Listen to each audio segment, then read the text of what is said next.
वंदे मातरम। नमस्कार। जय श्री राम। मैं बिहार चुनाव पर उतना ध्यान नहीं दे रहा हूँ। मैं दिल्ली की राजनीतिक गतिविधियों पर उतना ध्यान नहीं दे रहा हूँ। मेरा ध्यान 20 नवंबर पर टिका हुआ है। मेरा ध्यान पालघर के मारे गए उन साधुओं की आत्मा की पुकार पर टिका हुआ है। मेरा ध्यान सुशांत सिंह राजपूत, दिशा सालियान, इन दोनों को न्याय प्राप्त हो, इस दर्द पर टिका हुआ है। जब पालघर के साधुओं की बात आती है तो दृश्य इतना बेचैन करने वाला है कि आपको बहुत देर तक समझ भी नहीं आएगा कि ऐसा इस धरती पर करने वाले लोग भी थे और ऐसा इस धरती पर हुआ। दो साधु, उनको घेर के मारा गया, उनके ड्राइवर को मार दिया गया। वो भीख मांगते रहे अपनी प्राण की, और कहते हैं उसी समय उन्होंने, जो मुख्यमंत्री था उस समय उद्धव ठाकरे, उसके लिए बद्दुआएं दी कि जिस तरीके से हम मर रहे हैं, तेरे परिवार का भी कोई न कोई सदस्य इसी तरीके से बिलखते हुए मरेगा। मुझे लगता है शायद जो सतीश सालियान जी ने जो अभी मुंबई हाई कोर्ट में दिशा सालियान को न्याय दिलाने हेतु जो पिटिशन दी है, जो पिटिशन रखी है, जो पिटिशन सुपुर्द की है, और जिसे माननीय हाई कोर्ट मुंबई के द्वारा स्वीकार किया गया है, जिसमें मांग की गई कि आदित्य ठाकरे हत्यारा है दिशा सालियान का, उसको अरेस्ट किया जाए, उसका नार्को टेस्ट किया जाए, वो तथा उसके साथ अन्य लोग जो हैं उन सबको फांसी हो, उन सबको सजाएं मिले। और जब फांसी होती है ना, तो जिस तरीके से पालघर के वो दोनों साधु चीखे होंगे, दर्द से कराए होंगे, उससे भी बदतर अवस्था फांसी के समय होती है। फांसी का जब आदेश हो जाता है ना, तभी से व्यक्ति मरना शुरू हो जाता है। तो आदित्य ठाकरे के साथ तो वही होना है। अच्छा, एक बात मैं कहना चाह रहा हूँ, इतनी निराशा, 5 साल हो गए, 5 साल में तो कोई हुआ नहीं, तो अब कुछ होगा नहीं, ये याद रखिए। सैकड़ों साल के बाद कब्रों में से लोगों को निकाल करके सजाएं दी गई। अगर आपको याद नहीं आता हो तो देख लीजिए रूस की क्रांति के बाद क्या क्या हुआ। तो इसलिए ये छोड़ दीजिए, तो परेशान नहीं हो। जिस समय जिसको सज़ा मिलनी है उसको उस समय सज़ा मिलेगी, उससे पहले भी नहीं मिलनी पाएगी। अभी अमित शाह जी ने बोल दिया ना कि हम अब वैसाखियों की कोई आवश्यकता नहीं। ये ईश्वर ही कहलवा रहा है, ये भगवान ही कहलवा रहा है, ये दोनों मृत साधुओं की आत्मा ही कहलवा रही है अमित शाह के मुख से कि अब उद्धव ठाकरे, आदित्य ठाकरे कि इनकी बुरी छाया तक अपने नज़दीक मत आने देना। तो अब जो स्थितियां हैं वो मान के चलिए कि जो बद्दुआ दी है पालघर के उन दोनों साधुओं ने मरते समय कि तेरा भी नाश हो जाए, याद रखना। इंदिरा गांधी के लिए भी जब उन्होंने गौ हत्या रोकने के लिए देश के हजारों हजार साधुओं के द्वारा संसद भवन के सामने सत्याग्रह करके वो जो आंदोलन किया था और गोलियां चलवाई थी, उसमें कई सारे साधु मारे गए थे। उस समय भी एक साधु ने बद्दुआ दी थी कि तेरा नाश हो जाएगा, और देखते देखते सब चले गए।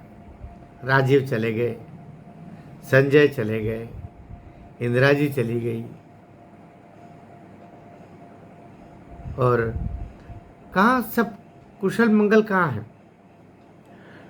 तो साधुओं का कहा व्यर्थ नहीं जाता है। तो अभी देखते रहिए क्या होता है। अभी तो केवल ये कह सकते हैं कि 20 नवंबर से पहले ही शायद कहीं प्रकृति न्याय न दे दे। और प्रकृति का न्याय तो उसकी लाठी में आवाज़ नहीं होती। प्रकृति की जब लाठी गिरती है तो उसमें आवाज़ नहीं होती। दोनों साधुओं ने जो उस समय कलप कलप करके प्राण त्यागे हैं, तो ये ठाकरे का परिवार कभी सुखी नहीं रहेगा। और इसीलिए एक कहावत है, जहाँ को प्रभु दारुण दुख देई ताकि मति पहले हर ले। जिसको प्रभु कठोर दुख देना चाहता है उसकी मति हर लेता है। तो आदित्य ठाकरे की मति हरी, बुद्धि हर ली, बुद्धि समाप्त कर ली, बुद्धि छीन ली। तभी तो वो सारा षड्यंत्र करके दिशा सालियान के घर गया, सुशांत सिंह राजपूत के घर गया, इन बच्चों को मारा। ये पाप आएगा, ये पाप आ चुका है। और 20 नवंबर से पहले पहले और भी बहुत कुछ, अभी गंगा जी में पानी बहने वाला है, कई चीज़ें और हम देखेंगे सुनेंगे। तो आज के वीडियो में इतना निराश मत होइए। इसके लिए मैंने ये वीडियो खास तौर से बनाया क्योंकि हमें दिशा सालियान, सुशांत सिंह राजपूत की नृशंस हत्याओं का ही प्रतिकार करते हुए उस न्याय नहीं मांगना है। न्याय मांगना है, न्याय नहीं मांगना से मतलब केवल इतना ही हमारे लिए पूर्ण नहीं है। हमें पालघर के दोनों साधु और वो जो ड्राइवर जिसको मारा गया उसका दोषी भी उस समय के मुख्यमंत्री होने के नाते उद्धव ठाकरे है। इसलिए हमें न्याय तो अभी बहुत सारे अन्य मुहानों पर भी जा कर के मांगना पड़ेगा।